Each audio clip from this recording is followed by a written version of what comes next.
Joy, yung laban mo against Nicotero, mabigat din na kalaban ito. Thank you, Dennis. Talagang, maano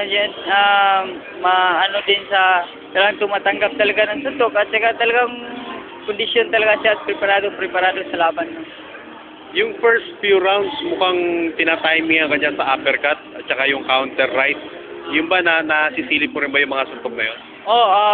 First to second round to third round, talagang tinitignan ko yung style niya. Sabi ko pag third round at saka fourth round, sabi ko pag ganito lang yung style niya, kaya ko, nakikita ko na yung suntok niya eh. Ano yung mga times na nahirapan ka sa estilo niya? Wala, hindi naman ako masyadong nahirapan sa estilo niya dahil talagang ini-studyhan ko talaga yung mga galaw niya.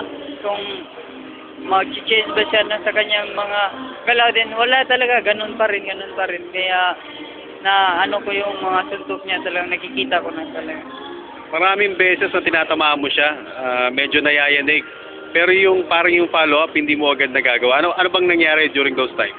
Dahil magaling din mag-counter eh. Hindi ka dapat magkumpiyansa talaga pag natamaan mo, hindi ka talaga makapollow up talaga kagad dahil marunong din mag-counter eh. Magaling mag-counter kaya tinitignan ko yung pag natamaan ko siya ng parang sa tingin ko talagang nayayanig siya.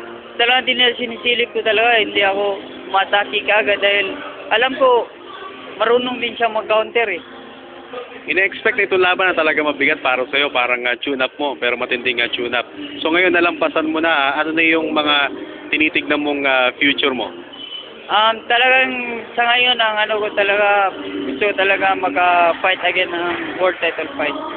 Talagang hindi lang ito na laban ang pinipreparahan ko, hindi lang ito na laban, kundi for the next fight ko dahil sabi nila, baka kung sino manalo daw ni Darchinyan at saka ni Kirillov, kung sino manalo sa kanila yung makakalaban ko. Kaya hindi lang ito na laban ang pinipreparahan ko, kundi for the next fight din ko. May nabanggit na ba sa'yo? Kung may linaw na ba yung next fight mo? Hindi pa po talaga dahil sa August pa yung laban daw nila nila Darchinyan at saka Kirillov eh. Baka siguro bibigyan pa rin ako ng tune-up fight para maganda talaga yung talaga parang hindi ako mag-standby ng mga ilang months. Kung sakali, anong mga natutunan mo dito sa huling laban mo na to?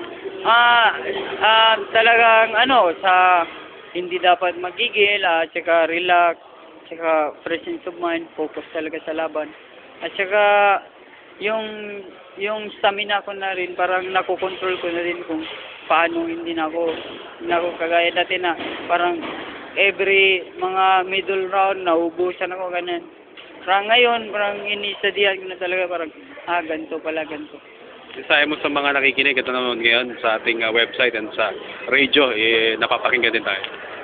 Salamat po sa kung nakikinig kayo, sa lahat ng nakikinig ngayon sa Sports Radio.